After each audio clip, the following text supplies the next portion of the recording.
Okay, so since YouTube and UMG and all those people are doing everything they possibly can to stop me from posting Rush videos, I've decided I'm not going to do any more covers, but what I am going to do is I'm going to do a series of short instructional videos of what I would consider hard parts that I get asked about repeatedly and that I know are hard because it took me a while to learn how to play them. And I'm just going to run through how I learned how to play them. Or, conversely, if they did happen to come natural to me, I'm going to think up a way of developing them as if they didn't come naturally to me. So, for the first one, I'm going to do the little part in the beginning of Subdivisions, just after the beginning part on the hi-hat, where it starts playing an offbeat ride pattern, and it keeps playing eighth notes on the hi-hat. It's a little tricky, and I've had a lot of questions about that. I've written it out for people. I've given them the music. I've, demonstrated in the song context. And now what I want to do is actually show you some shortcuts on how to develop that particular piece of music. The way I usually teach something new to somebody is that I try and tell them not to bite off more than they can chew right away. So in other words, you can't just jump in and play exactly what you need to play. So what I'm going to do is I'm going to show you how to develop a very similar pattern that it's much easier to play, and then by taking notes away, adding accents, moving to different pieces of the drum set, you'll come up with the beat eventually. So it's going to be a sort of a growth process from a very simple beat to what the actual beat is, which is not simple. Okay? So first of all, I'll just play the beat, what it is, and then we'll have a basis to go by, and then I'll break it down for you and show you.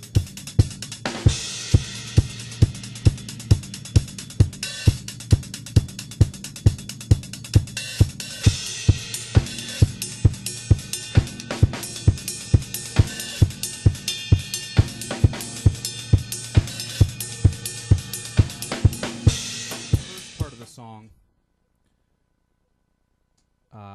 my right foot and my right hand are playing in concert with the ba ba ba ba ba ba keyboard part.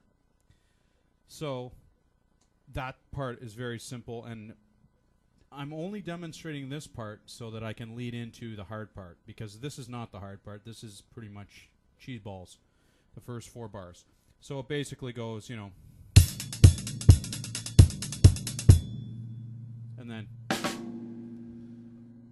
and then the second one is, and then the third one is.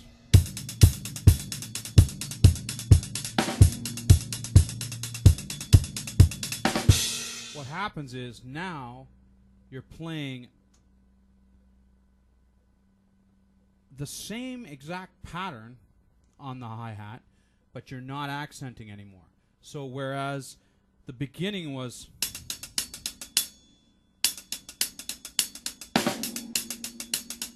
that kind of thing, now we're into a solid ride.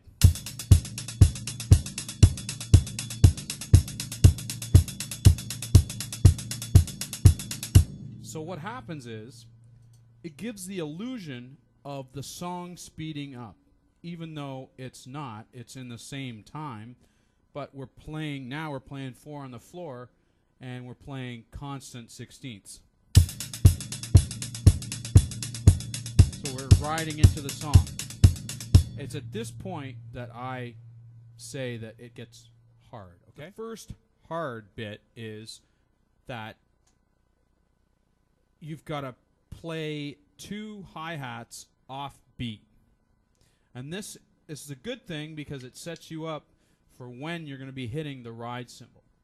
It's a bad thing because the first time you do it, you think, wow, that's a weird place to put the hi-hat. How do I do that? You know, if you're a beginner or you're even an intermediate, if you're not quite adept at balancing nicely on your tailbone, it's sometimes difficult to play the hi-hat up at the same time that you're playing the bass drum, because basically both of your feet are up in the air at the same time. But then you go to this.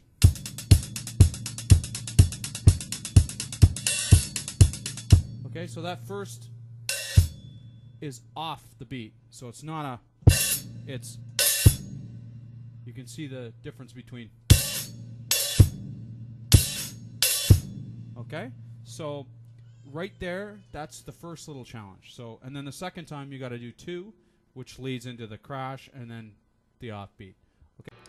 The key here is to, first of all, be able to play the hi-hat off the beat, or I should say, you know, open and close the hi-hat when you're not playing your foot, which is why in my foot exercise on the 8th part of that, I emphasize that playing down instead of playing up will facilitate these abilities to play the hi-hat whenever you want, even if it's off the beat, on the beat, in between the beat, whatever, as long as you put your foot down in the right spot, and I mean down, not up,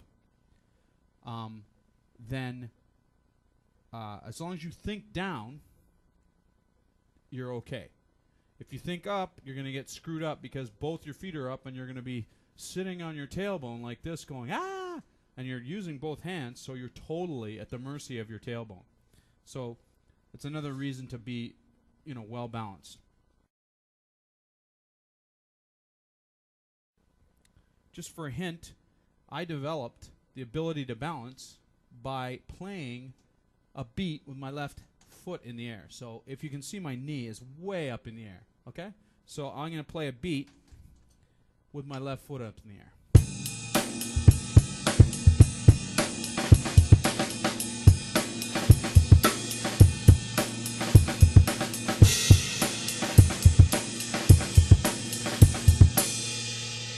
Okay, so my foot's still up in the air. I haven't fallen over, and it's a really good practice tip to get good at playing whenever you want on either foot while your limbs are still moving around the drum ride, okay?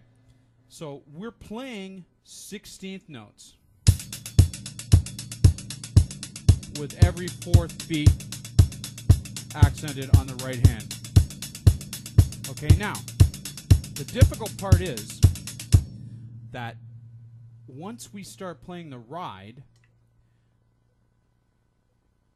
the note that we're hitting on the ride cymbal is now the soft note that we were just playing on the hi-hat. So it's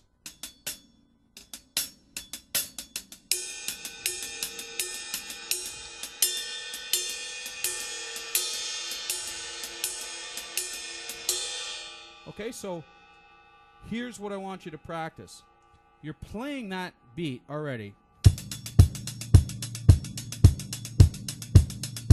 Okay, so now, first thing what I want you to do is start playing just on the ride cymbal 2 beats. So you're playing this.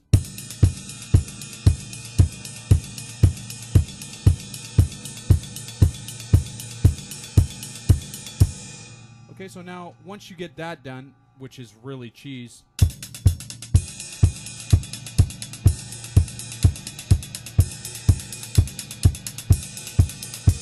now notice I'm not doing any accenting or anything. I'm just trying to get the strokes in the right place. So now what we want to do is we want to put the off beats, that is, the beats when we're not playing the foot, on the bell of the ride.